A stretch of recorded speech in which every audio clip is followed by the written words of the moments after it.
One day she walked and walked, and was soon a longer way from home than she had ever been before. In fact, she was lost. But she hurried on, hoping to meet someone who might be able to tell her how she could get home. On and on she wandered, and finally in a particularly lonely spot, she happened onto a neat little house. It was really the house in which the three bears lived. The Papa Bear, the Mama Bear, and the little baby bear. But of course Goldilocks didn't know that. This is where the fairy tale ends. And I don't know who gave permission to those nutcases to use an obituary and convert it into a child's bedtime story. But the truth needs to be told. 3 bears. Oh no, there were many more than 3 bears in the woods that day. It just happened to be 3 that had burst into the hunter's cabin that morning and ate them while they were peacefully dining on their porridge. 3 bears. No, Goldilocks was lucky to be eaten by just 3. Goldilocks was a young, fairly socially awkward girl. She didn't have too many friends, not really too many people to play with, kept to herself. Spent most of her time at home. When she did go out, she would go and play in this forest that was right behind her house, a massive forest. She lived right on the border of Ontario, Canada. I guess you could say she wasn't too bright. One day she ventured a little too far off into the forest and got lost. When she didn't turn up by the next day, the parents got worried. They contacted the Mounties to go out and form a search party for her. After the allotted 3 days of searching, they kind of gave up, and the parents then had to go through the grieving process of knowing that they had lost their only daughter. Little did they know the carnage that they would find out weeks later when the cottage was actually discovered, though. To Goldilocks' credit, though, she did do a fairly good job of staying alive in a forest, considering she had absolutely no experience and that she was dumb. She stumbled upon the cottage midway through her second day in the forest. She was hungry and thirsty and really in need of nutrition and shelter, so she burst her way into it. She had found the place kind of ransacked and ravaged. She could tell that something had gone on, but she wasn't quite sure what it was.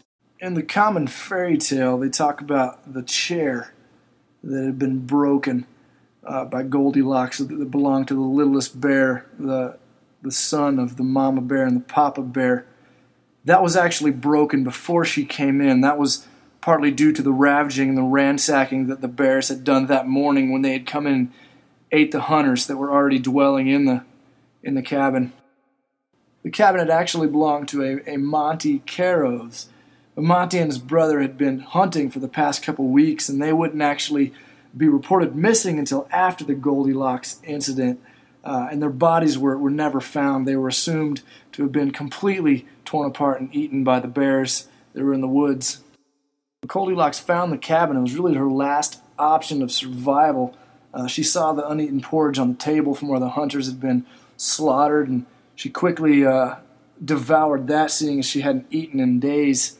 After that, I mean, she was just purely exhausted. She went upstairs to find the beds, and in the story it talks about each bed being a different firmness, some were softer than others. The Mama Bear bed in reality was soft because it had just been pounded by the bears. It had just been torn to shreds, and they had rolled around on it. The Papa Bear bed actually didn't have a mattress on it when we found it, so of course it would have been harder. And then the Baby Bear bed was still intact. Goldilocks was sleeping when they found her, but she had a chance to run away from the bed itself, but her person was just torn to shreds. We found bits and pieces of her all over the bedroom. It was really a gruesome scene. Now, the papers just went nuts with this. Everybody from everywhere showed up to her funeral.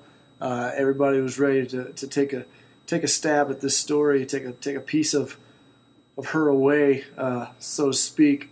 So the really only thing to be done was to take certain precautions into people venturing out into the woods and to handle the bear population with discretion. The laws are still in place against poaching and whatnot, but I would just have to say that they're maybe not enforced as much as usual. You always got to be careful when you hike in the woods now. Not so much for bears as for bear traps and things of that sort that you find around. So So overall, I think human life has been saved and prolonged as far as in the outdoors as a result of the Goldilocks story, and I think that's part of the mystery and the lore behind the story. But I felt it my duty to confirm the true story behind Goldilocks and for people to realize that it's always more than just a fairy tale. Life is always more than just a fairy tale.